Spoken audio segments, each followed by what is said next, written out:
দেখুন, ব্যক্তিগতভাবে আমি বিশ্বাস করি আমাদের বর্তমান সময়ের সবচেয়ে বড় সমস্যাগুলোর গোড়া মূলত একটাই, লোভ। মানুষের সবচেয়ে বড় সমস্যা হলো ক্রমবর্ধমান এবং অনিয়ন্ত্রিত লোভ ও স্বার্থপরতা। এই লোভ আমাদেরকে এমন দিকে নিয়ে যাচ্ছে, যেমন ধরুন ব্যবসা বাণিজ্যের ক্ষেত্রে এই লোভ বড় বড় প্রতিষ্ঠানগুলোকে এমন একটা পরিস্থিতিতে নিয়ে গেছে, তারা শুধু লাভের কথাই চিন্তা করে, আর বছরের পর বছর কিভাবে তাদের ব্যবসার আয় বৃদ্ধি করবে সেই চিন্তা করে। এবং এমনটা করতে গিয়ে সমুদ্রের একটা সম্পূর্ণ অংশ কি ধ্বংস হয়ে যাচ্ছে, নাকি একটা পুরো গ্রাম উজাড় হয়ে যাচ্ছে, নাকি এর মাধ্যমে পাহাড় ধ্বংস হয়ে যাচ্ছে, অথবা এটি শুধু পরিবেশের গঠনগত ক্ষতি করছে তাই নয়, বরং সমগ্র পৃথিবীর সামাজিক এবং অর্থনৈতিক পরিবেশের ক্ষতি করছে, তারা এসবের কোনো কিছুই তোয়াক্কা করছে না, কারণ দিন শেষে এর মাধ্যমে তারা লাভ করতে পারছে। তাহলে পৃথিবীর সমস্ত দুর্নীতির একটা বড় অংশ, রাজনৈতিক দুর্নীতি বলেন বা পরিবেশগত দুর্নীতি, যা খুবই আশঙ্কাজনক, তাই না? এই সব কিছুর মূল কারণ হচ্ছে অনিয়ন্ত্রিত, লাগামহীন এবং অপ্রতিরোধ্য লোভ। এটাই মূল কারণ। আমি ব্যক্তিগতভাবে বিশ্বাস করি এটাই বর্তমান বিশ্বের অনেক অনেক অনেক সমস্যার কেন্দ্রবিন্দু। আপনি যদি লোভ সম্পর্কে কোরআন থেকে গবেষণা করেন, আপনি দেখবেন আল্লাহ আযজা জাল্লা বেশ স্পষ্ট ভঙ্গিতে এর বর্ণনা দিয়েছেন। তিনি বলছেন, অমাইয়ুকা শুহ্হা নাফসিহি ফাউলাইকা হুমুল মুফলিহুন। আয়াতটির ভাষা খুবই ইন্টারেস্টিং। আল্লাহ বলছেন, যাদেরকে তাদের অন্তরে বিদ্যমান লোভ থেকে রক্ষা করা হয়েছে। অন্যভাবে বলতে গেলে আল্লাহ এই সত্যের ঘোষণা দিচ্ছেন যে প্রত্যেক মানুষের মধ্যে কি আছে? লোভ আছে। আমরা সবাই লোভী। বিষয়টা এমন না যে কিছু মানুষ লোভী আর কিছু মানুষ লোভী নয়। প্রকৃতপক্ষে আমরা সবাই লোভী। এবং এরপর আল্লাহ বলছেন অমাইয়ুকা, যা প্যাসিভ ফর্ম। এর মাধ্যমে বলা হচ্ছে যে ব্যক্তিকে এই লোভ থেকে রক্ষা করা হয়েছে, অর্থাৎ আমার অন্তরের ভিতরে এমন কিছু একটা আছে এবং আমি নিজে আমাকে এর থেকে সুরক্ষিত রাখতে পারি না। ইয়ানি লাম ইয়াকুল অমাইয়াত্তাকি শুহ্হা নাফসিহি, যে ব্যক্তি তার অন্তরের লোভ বা সংকীর্ণতা থেকে নিজেকে রক্ষা করতে পারবে। আমি যদি বলি, মনোযোগ দিয়ে শুনুন, আমি যদি বলি আমি আমাকে রক্ষা করতে সক্ষম, এখানে রক্ষা করার কাজটি কে করছে?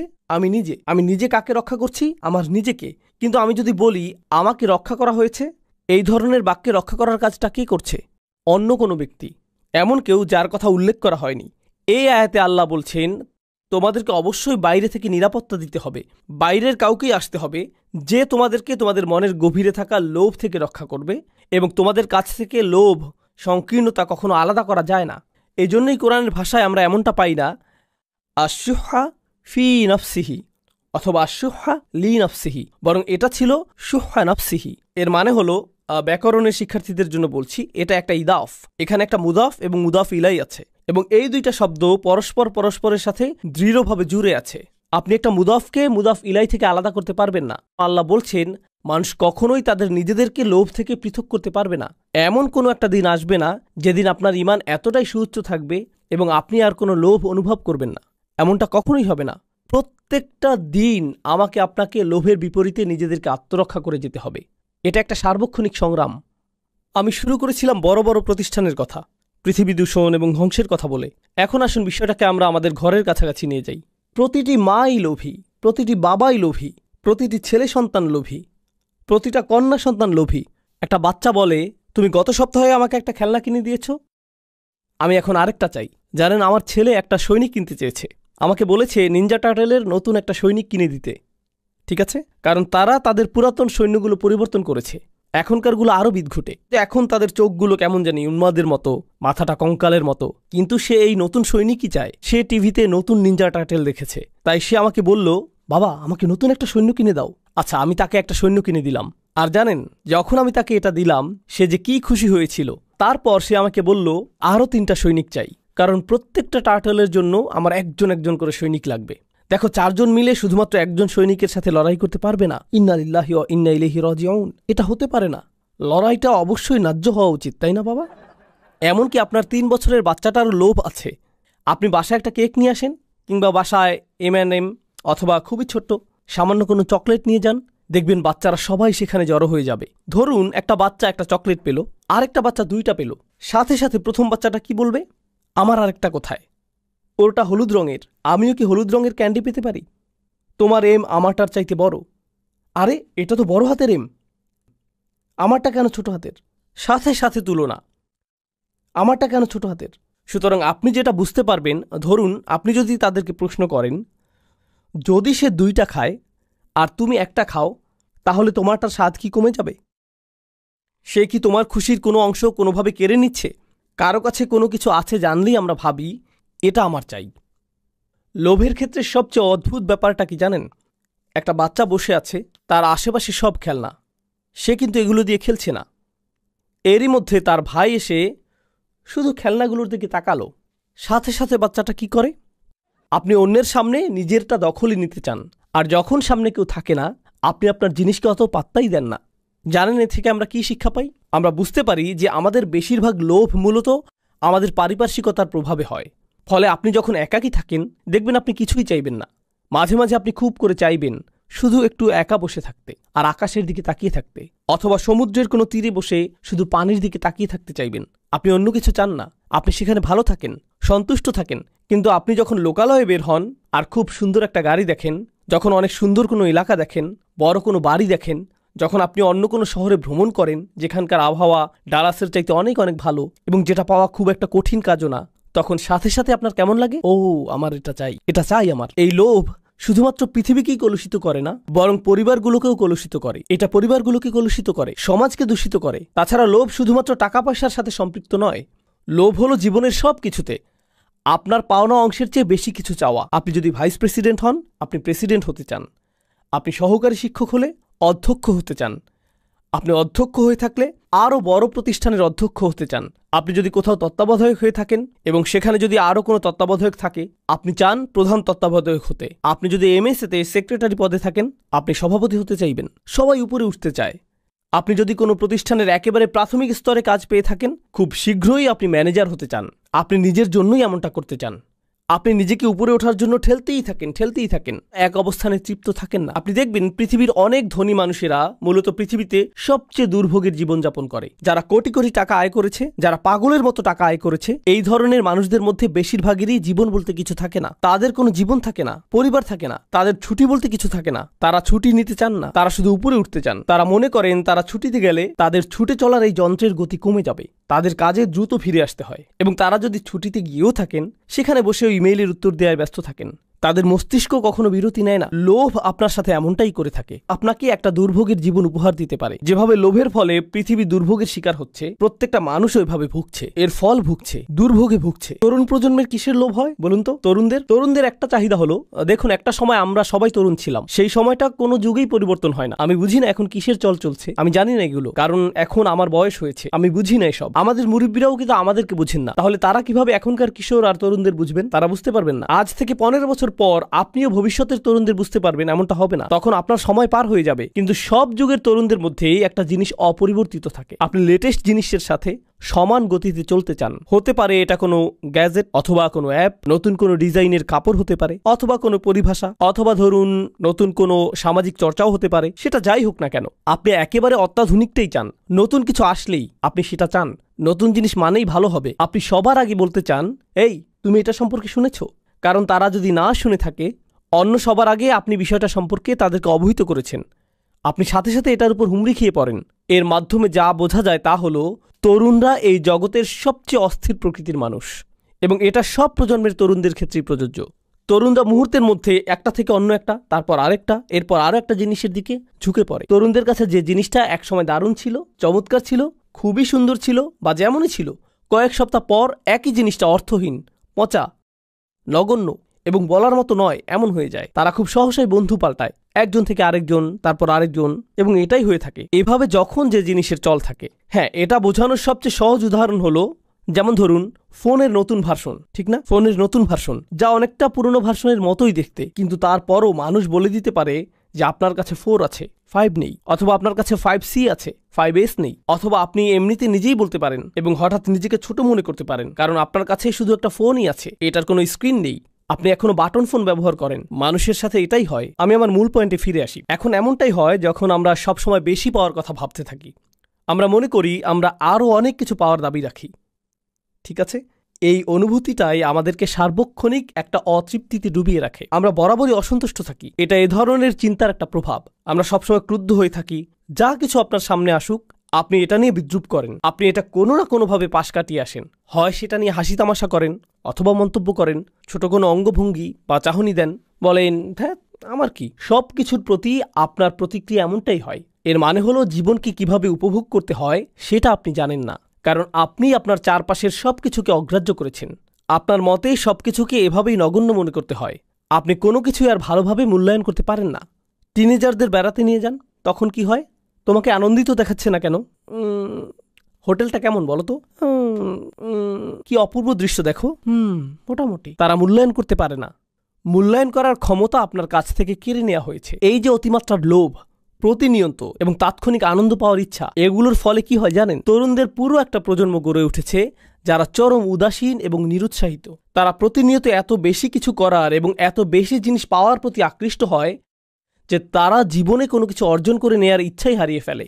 তারা শুধু বাসায় বসে থাকে আর সারাদিন ভিডিও গেম খেলে, আর নেটফ্লিক্সে বা অ্যামাজনে, হুলু কিংবা ইউটিউব বা অন্য যেখানেই হোক একটার পর একটা ভিডিও দেখে এবং এভাবেই চলতে থাকে। আপনি যদি তাকে প্রশ্ন করেন তুমি কি করতে চাও? কিছু না। তুমি আগামীকাল কি করবে? এই তো কিছু না। তোমার জীবনের লক্ষ্য কি? আমার তেমন কোনো লক্ষ্য নেই। তোমার মেজর বিষয় কোনটা? আমি এখনো ঠিক করিনি। কি বলো তুমি? 5 বছরের সিনিয়র, অথচ এখনো তোমার মেজর ঠিক করোনি?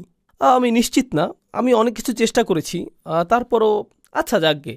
তাহলে আপনি একেবারে নিরুৎসাহী একটা প্রজন্ম দেখেন। আপনি জানেন এই ধরনের সম্পূর্ণ নিরুৎসাহী একটা মানব সভ্যতা গড়ে উঠলে কি হয়? এই যে প্রচণ্ড লোভী মানুষগুলো যারা অন্যায় করে এবং আক্ষরিক অর্থে পৃথিবীর সম্পদগুলো লুট করে থাকে আর দুর্বলদের অন্যায়ভাবে নিয়ন্ত্রণ করে, তারা এত সব কিছু করার পরও পার পেয়ে যায়, কারণ সংখ্যাগরিষ্ঠ লোকজনেরই এগুলো পরোয়া করার মতো অনুভূতি নাই। তাদের আত্মকেন্দ্রিকতা তাদেরকে সম্পূর্ণ অনুভূতিহীন বানিয়ে দিয়েছে। আমার চাওয়াগুলো যতক্ষণ পূরণ হচ্ছে, এসবের কি দরকার? তাহলে আমরা এমন একটা সময় বাস করছি যেখানে আপনি টিভিতে চ্যানেল পরিবর্তন করে করে দেখতে পারেন, অথবা ফেসবুক পেজ বা অন্য কোথাও যেখানে বিজ্ঞাপন দেখায়, যেখানে আফ্রিকার বাচ্চাদের কষ্ট, অথবা বাংলাদেশে ঘটে যাওয়া ভয়াবহ বন্যার দৃশ্য বা পাকিস্তানে ঘটে যাওয়া কোনো তীব্র ভূমিকম্পের দৃশ্য দেখানো হয়, আর আপনি সেই ছবিগুলো দেখেন এবং আপনার মধ্যে কিছুই হয় না। আপনার কোনো কিছুর পরিবর্তন হয় না, চোখ দিয়ে পানি আসে না, কিছুই হয় না। আপনি মানুষের দুঃখ দুর্দশা থেকে সম্পূর্ণ বিচ্ছিন্ন। এটা কতটা ভয়াবহ ব্যাপার আপনি জানেন? দেখুন, আমরা কিন্তু এখানে ঈমান নিয়ে কথা বলছি না। আমরা বলছি ধীরে ধীরে আমাদের মধ্যে মনুষ্যত্ব কমে যাচ্ছে। এগুলো মানবিক অনুভূতি। আপনি হতে পারেন একজন খ্রিস্টান, একজন ইহুদি কিংবা নাস্তিক। যখন আপনি কোনো মানুষের দুঃখ কষ্ট দেখবেন, অবশ্যই আপনার মধ্যে এর প্রভাব পড়ার কথা। আপনার মনের মধ্যে এমন কিছু ঘটবে যা আপনাকে পীড়া দিবে, মানুষকে সাহায্য করার আকাঙ্ক্ষা তৈরি হবে। কিন্তু যখন এই ধরনের কিছুই হয় না, তখন আপনি চ্যানেল পাল্টে সেটাই দেখেন যা দেখতে আপনার মন চায়। একটা মুভি যেটা আপনার মস্তিষ্ক থেকে এগুলো আবার মুছে দিবে। আজকাল এটাই ঘটে চলছে। এটা সত্যিই খুবই ভয়ঙ্কর সময়। আমি একটা মুসলিম দেশে গিয়েছিলাম, সেখানে একজন আরবকে জিজ্ঞেস করলাম এখানকার মানুষরা কিভাবে সময় কাটায়, তরুণরা কিভাবে সময় কাটায়। আমি অন্তত 50 জন লোকের কাছ থেকে একই উত্তর পেয়েছি যে তারা শপিং মলে ঘুরতে পছন্দ করে। এদেশে বেশ গরম, সারাদিন তাপমাত্রা বেশি থাকে, তারা বাইরে বের হয় না। শপিং মলগুলো রাতে খোলা থাকে, মাগরিব থেকে ফজর পর্যন্ত মলগুলো মানুষে ভর্তি থাকে। এরাই আপনাদের উম্মাহ, আপনাদের ভবিষ্যৎ প্রজন্ম। বাবা হিসেবে তারা কেমন বাবা হবে, মা হিসেবে কেমন মা হবে ওরা, ইসলামের কেমন দায়ী হবে, কেমন সরকার তারা চালাবে, ভবিষ্যতে কেমন মানুষ হবে ওরা, কেমন মুসলিম হবে সে কথা বাদ দিন, মানুষ হিসেবে ওরা কেমন হবে, বুঝতে পারছেন? যাই হোক, আমি আমার বক্তব্য সংক্ষিপ্ত করছি। আমার হয়তো আর 5 মিনিট সময় বাকি আছে। আজকে আমি আপনাদের যে বিষয়টা বলতে চাই সেটা হচ্ছে কোরআনের ক্ষমতা। আমি জানি আপনারা বহু লেকচার শুনেছেন যেখানে আপনাদের বলা হয়েছে যে আমাদেরকে কোরআন শিখতে হবে, এর অর্থ আমাদের বুঝতে হবে, এটা আমাদের অধ্যয়ন করতে হবে, তেলাওয়াত করতে হবে, মুসলিম হিসেবে কোরআনের সাথে আমাদেরকে সম্পৃক্ত থাকতে হবে। এই কথাগুলো আপনারা 1000 বার শুনেছেন। আমি আশা করছি আমি ওই আলোচনাগুলোর সাথে একটা নতুন মাত্রা যোগ করব, শুধুমাত্র একটা। আমি আমার নিজের ব্যক্তিগত অভিজ্ঞতা থেকে কিছু কথা বলছি। আমি চাই আপনারা এগুলো বোঝার চেষ্টা করুন। দেখুন, আমার জীবনে জীবন দর্শনের জ্ঞানগত সমস্যা ছিল, নৈতিক সংশয় ছিল, আবেগ অনুভূতির সমস্যা ছিল।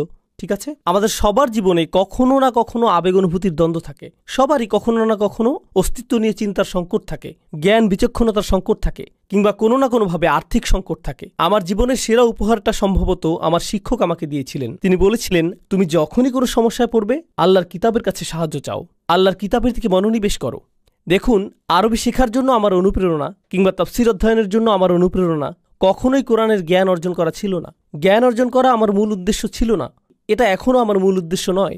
আমি জ্ঞান অর্জনের জন্য চিন্তিত নই, বরং আমার কাছে গুরুত্বপূর্ণ হলো এ থেকে এমন একটা সম্পদ অর্জন করা যা আমাকে প্রতিনিয়ত সুস্থ করে তুলবে। বিষয়টা এমন, আমি মনে করি কোরআন একটা কূপের মতো, আর আমি প্রায় তৃষ্ণার্ত হই। যখনই আমার তৃষ্ণা পায় আমি কোরআনের কাছে যাই, এখান থেকে তৃষ্ণা মেটাই এবং আমি ভালো বোধ করি। এটা আমাকে প্রশান্ত করে। দেখুন, আমাদের বুঝতে হবে যে কোরআন হলো আর শিফা। কোরআন হচ্ছে শিফা, এটা মানুষকে সুস্থ করে তোলে। অনেকেই মনে করেন এই তো আমি কোরআনের অর্থ পড়ছি, আমি অনেক কিছু বুঝতে পারছি, আমি অনেক বিষয় শিখছি, আমি কিছুটা আরবি ভাষাও শিখছি। খুবই ভালো কথা। দেখুন, আমি শেখার পক্ষের বড় একজন সমর্থক হিসেবে বলছি, শেখাটা মূল লক্ষ্য নয়। শেখা হলো আপনি কিভাবে পানির আধার থেকে পানি তুলবেন, শুধুমাত্র সেটা জানা। বিষয়টা অনেকটা এরকম, আমি পুষ্টিকর খাবার সম্পর্কে সব কিছু শিখেছি, কিন্তু আপনি পুষ্টিকর খাবার খান না, তাহলে এগুলো শিখে কী লাভ? আমি সঠিক খাদ্যাভ্যাস, ভালো ব্যায়াম সম্পর্কে জেনেছি, আমি জানি কোন কোন ব্যায়ামগুলো করা উচিত, কখন করা উচিত, এগুলো সব আমি জানি, কিন্তু আপনি এগুলোর একটাও করেন না। আমি গাড়ি সম্পর্কে সব কিছু জানি কখন গাড়ির তেল পরিবর্তন করতে হয়, গাড়ির কোনো কিছুর সংযোগ ছুটে গেলে কিভাবে ঠিক করতে হয়, কিন্তু আপনি নিজের গাড়ির যত্ন নেন না। কি করছেন আপনি? আপনি কেন এগুলো শিখেছেন? এই জ্ঞান আপনাকে সাহায্য করার কথা ছিল, তাই না? আমি যে বিষয়টা প্রমাণ করতে চাইছি, বেশিরভাগ সময় আমরা জোর দিয়ে বলতে থাকি আমাদের জানতে হবে, শিখতে হবে, কিন্তু আমরা এই কথাটাতে জোর দেই না যে আমাদের এটা ধারণ করতে হবে। জানা আর ধারণ করা একই কথা নয়, তাই না? মুসলমানেরা কোরআন সম্পর্কে অনেক কিছু জানার পরেও অমুসলিমদের মতো ঠিক ততটাই ক্ষতিগ্রস্ত, ভোগবাদী এবং ততটাই লোভী হতে পারে। পার্থক্য শুধু এটুকুই যে তারা কোরআন সম্পর্কে জানে, অন্য কোনো পার্থক্য নেই। আর যখন মানুষ পথভ্রষ্ট হয়, এই কিতাব তাদেরকে আবার সঠিক পথে আনে। এবং এরপর কি হয় বলুন তো? পরবর্তীতে তারা আবারও বিপথে যায়, আর এই কিতাবটা আবার তাদেরকে সঠিক পথে আনে। তারপর আবার তারা বিপথে যায়, আবার এটা তাদের সঠিক পথে আনে। ইন্না হাদাল কুরআনা ইয়াহদি লিল্লাতি হিয়া আকওয়াম। নিশ্চয়ই এই কোরআন এমন একটি পথ দেখায় যা অধিক সরল ও সঠিক। অধিক সরল সঠিক মানে হলো, ধরুন আপনি এই পথে যাচ্ছেন, এটা আপনাকে আবার সোজা পথে নিয়ে আসবে। ওয়ায়ুবাশশিরুল মুমিনিনা আল্লাযীনা ইয়ামালুনাস সলিহাত। এবং এটা নেক আমলকারী ঈমানদারদের সুসংবাদ দেয়। আল্লাহ এই বাস্তবতার স্বীকৃতি দিচ্ছেন যে আপনি আমি অনেক ভুল করি, যা আমাদেরকে দুঃখ দুর্দশায় ফেলে, কিন্তু আল্লাহ আয্যা ওয়া জাল্লা আমাদেরকে ওয়াদা করেছেন যদি তুমি এই কিতাবের সাথে একটা সত্যিকারের সম্পর্ক গড়ে তুলতে পারো, তাহলে তুমি সফল হবেই। দেখুন, আমি আপনাদের নিশ্চয়তা দিয়ে বলছি, এই কিতাব শেখার পেছনে আপনাদের উদ্দেশ্য হয় এর মাধ্যমে নিজেকে পরিশুদ্ধ করে তোলা। দেখবেন আপনি এটা শেখার জন্য আল্লাহ এমন সব সম্ভাবনার দুয়ার খুলে দিবেন যা আপনি কখনো কল্পনা করেননি। আরবি শেখা আপনার কাছে এক টুকরো কেক খাওয়ার মতো সহজ মনে হবে। তাফসির অধ্যয়ন করা আপনার জন্য একেবারে সহজ হয়ে যাবে। কেন বলুন তো? এই জন্য নয় যে আপনি জ্ঞান অর্জন করতে চান, বরং এর কারণ হলো আপনি আল্লাহর কথার মাধ্যমে নিজেকে পরিশুদ্ধ করতে চান। আপনি চান আল্লাহর কথাগুলো আপনার অন্তরে প্রবেশ করুক। কদ জাআতকুম মাউইযাতুম মির রাব্বিকুম ওয়া শিফাউল লিমা ফিস সুদূর ওয়া হুদান ওয়া রাহমা। তোমাদের জন্য তোমাদের রবের পক্ষ থেকে এসেছে উপদেশ, এটি চিকিৎসা, এটি নিরাময়কারী হিসেবে তোমাদের জন্য এসেছে। সুবহানাল্লাহ। আজ আমি আপনাদেরকে মূলত এই কথাটাই বলতে এসেছি। আপনাদের মধ্যে কিছু শ্রোতা আছেন যারা আমার কথাগুলো অন্য যে কোনো লেকচারের মতো শুধুই শুনবেন, বক্তব্য শেষে তাকবীর দিবেন, কেউ হাততালি দিবেন, তারপর শেষ। কিন্তু আমি আশা করছি আপনাদের মধ্যে কেউ কেউ আমার কথাগুলো অন্তরে গেঁথে নেবেন। আপনার সাথে কোরআনের সম্পর্ক আমি তৈরি করে দিতে পারবো না। এই কাজে একমাত্র যিনি আপনাকে সাহায্য করতে পারবেন তিনি হলেন আল্লাহ। যদি আপনি আল্লাহর দিকে ফিরে যান এবং বলেন, হে আল্লাহ, এই কিতাব আমার প্রয়োজন, এটি সেই কিতাব যা তুমি মানবজাতির সকল সমস্যা থেকে মুক্তির জন্য পাঠিয়েছ। আচ্ছা বলুন তো, লোভ কোথায় থাকে? লোভ কোথায় থাকে? অন্তরের ভেতরে। সুতরাং পৃথিবীর যত সমস্যা রয়েছে আপনি কখনো এগুলোকে পুরোপুরি দূর করতে পারবেন না, কারণ আপনি কখনো লোভকে হত্যা করতে পারবেন না, যেহেতু এটা অন্তরের একটা অংশ। কিন্তু জানেন, আমরা একে প্রশমিত করতে পারি। এজন্য আল্লাহ বলছেন, মনে আছে শুরুতে কি বলেছিলাম? আমাদেরকে বাইরে থেকে আমাদের অন্তরকে সুরক্ষা দিতে হবে। আর সেই সুরক্ষাটা কি? এটা হলো আল্লাহর বাণী। আল্লাহর কথাগুলো যখন আপনার অন্তরে প্রবেশ করে, আপনার অন্তরটা তখন অধিক শক্তিশালী হয়। আপনি তখন আপনার আকাঙ্ক্ষাগুলো সংযত রাখতে পারেন, আসক্তিগুলোকে নিয়ন্ত্রণ করতে পারেন। এটা কতটা দুঃখজনক যে এখন কত তরুণ পর্নোগ্রাফিতে আসক্ত, এটা একটা বাস্তবতা। আমি কত তরুণের সাথে কথা বলেছি, তারা আমাকে বলেছে এটা তো সাধারণ ব্যাপার, আপনি আমাকে কি করতে বলছেন? তাদের অন্তরগুলো এতটাই মৃত হয়ে গিয়েছে, তারা বলছে এটা সাধারণ বিষয়। এটা একটা স্পষ্ট চিহ্ন যে অন্তরটা মরে গেছে। কিভাবে আল্লাহর কথা সে অন্তরে প্রবেশ করবে? আমরা একটু চিন্তা করি। এই যে চোখ দুটো আল্লাহ আমাদেরকে দান করেছেন, আপনি যখন ওইসব বাজে ছবি দেখেন, এই চোখগুলোর অপব্যবহার করবেন কিভাবে? একই চোখ দুটো আল্লাহর জন্য অশ্রু ঝরাবে? একই চোখ দুটো দিয়ে কি এটা করা সম্ভব? এই যে জিহ্বা আল্লাহ আপনাকে দিয়েছেন, এর মাধ্যমে আপনি আল্লাহর কথাগুলো তেলাওয়াত করতে পারেন, অথচ আপনি আপনার সারাদিন অতিবাহিত করেন গালিগালাজ আর মন্দ কথা বলে। এই হাত দুটো আপনি আল্লাহর সামনে তুলেন এবং রাখেন যাতে আপনি আল্লাহর সামনে দাঁড়াতে পারেন। এই একই হাতগুলো আপনি ব্যবহার করেন অভদ্র অঙ্গভঙ্গি করতে বা অন্যায় কাজ করতে। এই একই হাত। আমরা কিভাবে আমাদের নিজেদের ব্যাপারে সচেতন হব? আল্লাহ বলছেন, ওয়ালা তাকুনু কাল্লাযীনা নাসুল্লাহা ফাআনসাহুম আনফুসাহুম। তোমরা তাদের মতো হয়ো না যারা আল্লাহকে ভুলে গিয়েছিল, আর আল্লাহকে ভুলে যাওয়ার ফলে আল্লাহ তাদেরকে নিজেদের ব্যাপারে ভুলিয়ে দিয়েছেন। আপনি এমনকি জানবেনও না যে আপনি কেমন। আপনি আল্লাহর একজন সম্মানিত সৃষ্টি, কিন্তু এই লোভের কারণে আপনি একটা পশুর চেয়েও অধম হয়ে গিয়েছেন। দয়া করে নিজেকে বাঁচান, নিজেকে বাঁচান। আমি আপনাকে বাঁচাতে পারবো না। আপনাকে বাঁচানোর চেষ্টা আপনার নিজেকেই করতে হবে।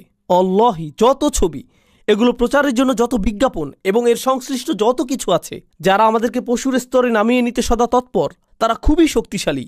প্রচুর টাকা ব্যয় করা হয় বাচ্চাদের মধ্যে যৌনতা ছড়িয়ে দেওয়ার জন্য। এই কাজে প্রচুর টাকা ব্যয় করা হয় অশ্লীলতাকে স্বাভাবিকীকরণ করতে, এগুলো উদযাপন করতে এবং নীতি নৈতিকতাকে নতুন করে সংজ্ঞায়িত করতে, ভালো মন্দকে নতুনভাবে সংজ্ঞায়িত করতে প্রচুর টাকা ব্যয় করা হয়। এবং মানুষ এগুলোর স্রোতে এমনভাবে ভেসে যায়, তারা বলে কোরআনে এমনটা বলা হয়েছে, কিন্তু আমার কাছে এটা ভালো মনে হচ্ছে না। তাদের বিবেক এতটাই কঠিন হয়ে গিয়েছে, যখন আপনি বাঁকা অবস্থায় সোজা জিনিসের দিকে তাকাবেন, আপনার কাছে সোজা জিনিসটাই বাঁকা লাগবে। আপনার নীতিনৈতিকতা এতটাই অকার্যকর হয়ে গিয়েছে, আল্লাহর কথাগুলোকে আপনার মনে হয় আমি জানি না এটা আমার নীতির সাথে মিলে কিনা। আরে আপনার কাছে তো নীতির কোনো মাপকাঠিই নেই, এটাই তো সমস্যা। অথচ আল্লাহর কথাগুলোই ছিল নীতিনৈতিকতার মাপকাঠি। এটা এমন জিনিস যা কখনো পরিবর্তন হয় না, এবং আমি আপনাদেরকে এ ব্যাপারে প্রমাণ দিব যেটা আল্লাহ নিজেই দিয়েছেন। পৃথিবীতে যত নৈতিক মতাদর্শ এখন পর্যন্ত এসেছে, মানুষের কাছে সমাদৃত প্রতিটা মতবাদ 10 বছর পর আগের যে মতবাদটা ভুল ছিল সেটা এখন স্বীকৃত। 10 বছর পর আবার অন্য কিছু স্বীকৃতি পাবে, এর 10 বছর পর আরেকটা নতুন কিছু স্বীকৃতি পাবে। নীতি নৈতিকতার এই সীমাগুলো সবসময় পরিবর্তিত হতে থাকে।